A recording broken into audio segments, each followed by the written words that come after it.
Yo, dudes, the Empire's pretty chill. Maybe you could, like, join it or something.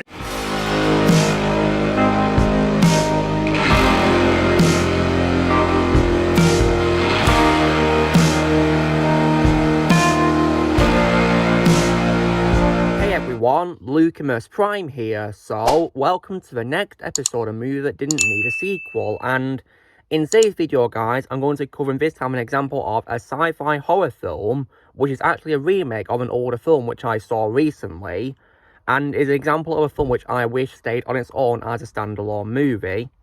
And this film, of course, is none other than 1986's The Fly. Now, you guys probably wondering, what do I think of a 1986 version of The Fly? Well, I saw this film, I think, a couple of months ago now, and I really loved this movie, and I've not seen the 1958 film of the same name, I've not seen that yet, but I saw this and I absolutely loved it.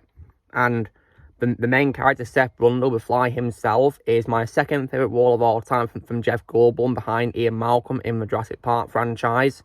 And I definitely really love Gina Davis as Veronica, also known as Ronnie Quaife. That's probably my favourite performance from her. She's a great actress, and this one definitely showed it.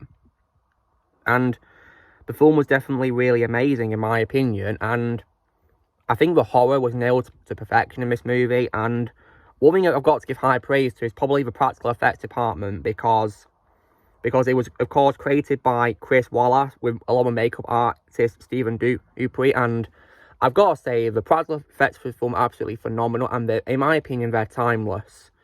And they hold up to this day absolutely fantastically, in my opinion. It could probably be compared to other classic horror films I've seen, like John Carpenter's The Thing from 1982, or maybe even first Hellraiser film that I've seen, absolutely, because the effects have definitely aged fantastically, in my opinion.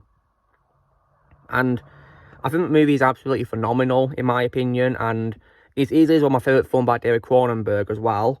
And when it comes to how I think, of course, it should have stayed on its own, of course. So, when it comes to the ending of a movie, now, Seth, of course, throughout the movie, is transforming into the fly creature, which he, of course, nicknames the Brundle Fly.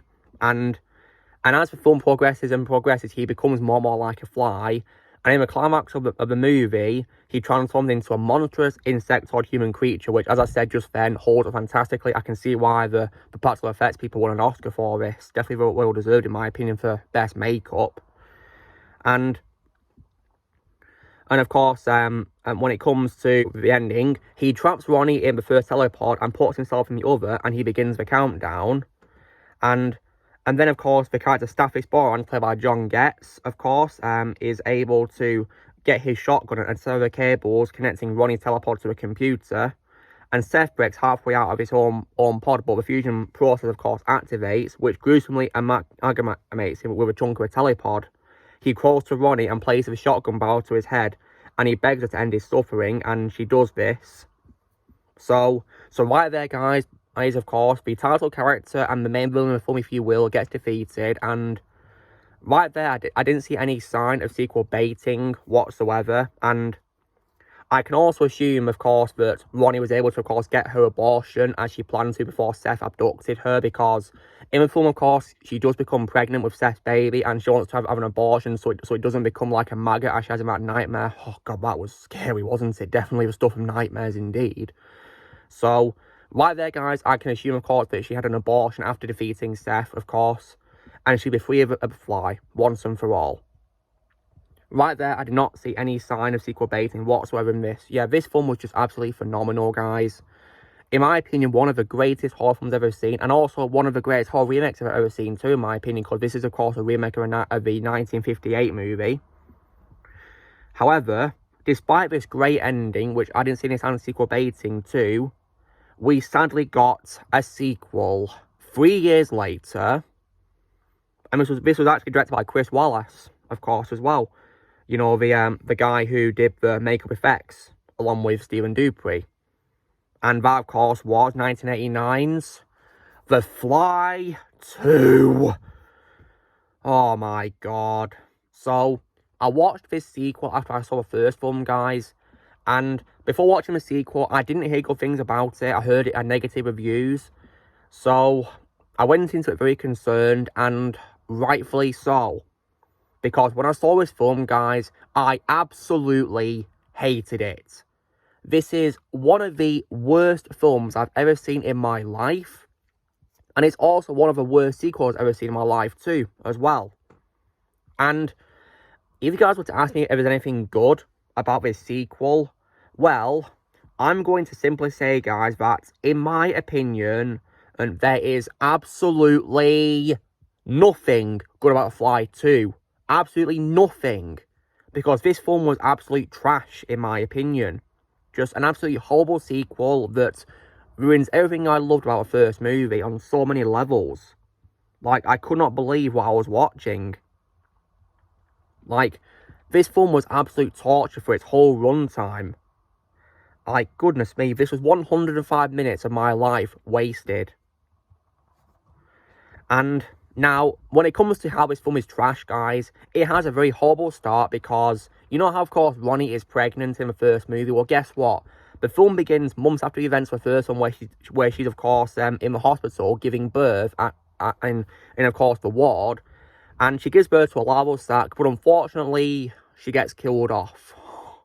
So right there, that made the events of the first film completely pointless and meaningless now, by killing off the main character.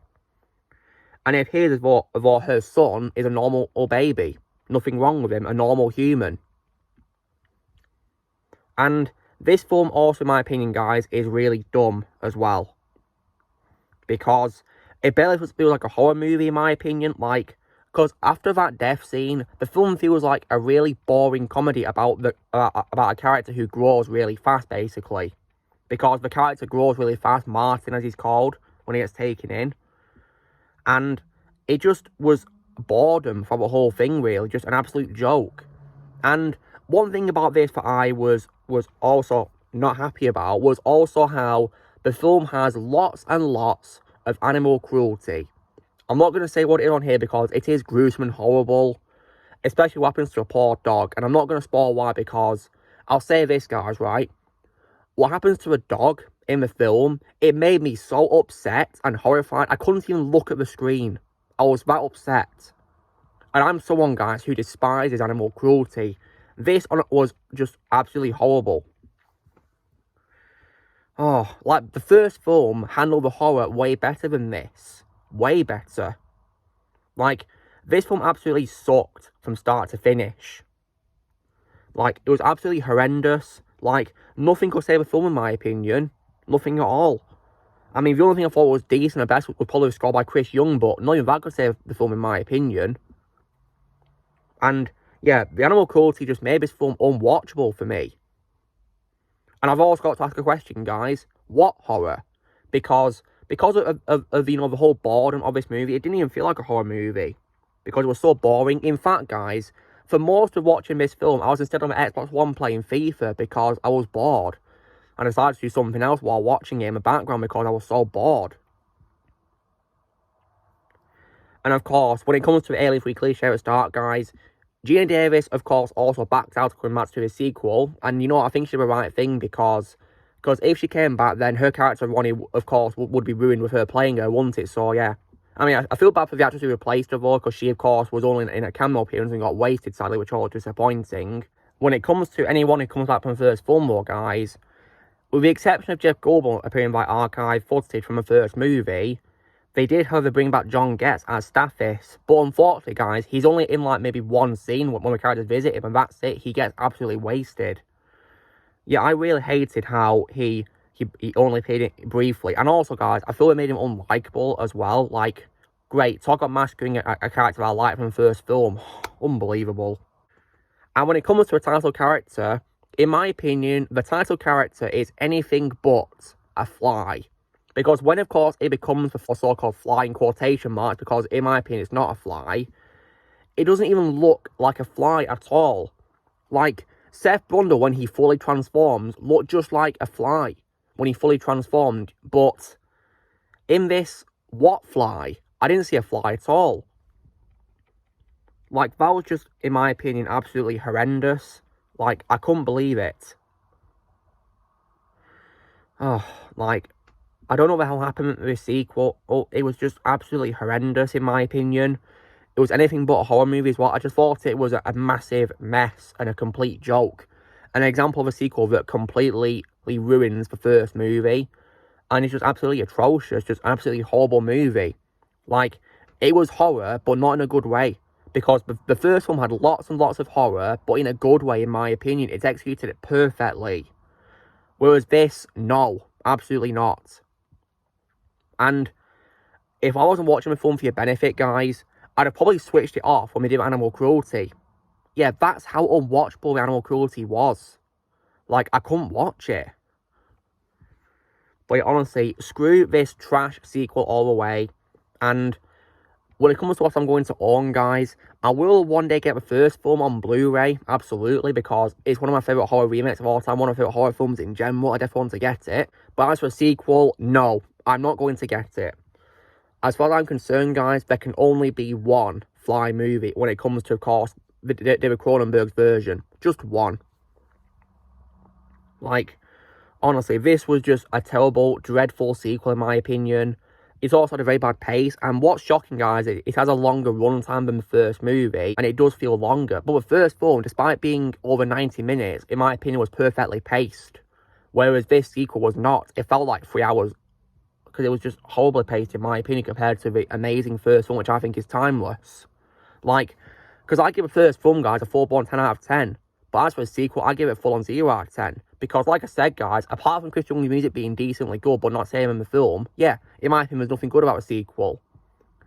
And it wastes lots of great actors too, sadly, which I really hated too. Like, I just couldn't believe what the hell I was watching. So, yeah, I'm never going to own the sequel, guys. I will only ever buy the first film if I see it on Blu-ray. But no, I'm not going to get a sequel. Absolutely not. Because I think it's absolute trash. So this is me covering why, in my opinion, The Fly, the remake by David Cronenberg from 1986, is probably a big example I can say of a film that should have stayed on its own as one film. Just one. Like, doing a sequel and completely ruining the first film was a very bad idea, in my opinion. Just screw a sequel all the way. One of the worst films I've ever seen in my life. Screw it all the way. The less said about it, the better. So, you know the drill, guys. Be sure to give this video a like. Also, be sure to tell us in the comments what you guys think of The Fly from 1986. Do you think you needed a sequel or not? Let me comment below what you think. Also, be sure to join Team Prime by pressing subscribe. Movies come in the future. If you would like to be a member, you can join views in the piece, lads, or you can leave a description, and I'll see you all later.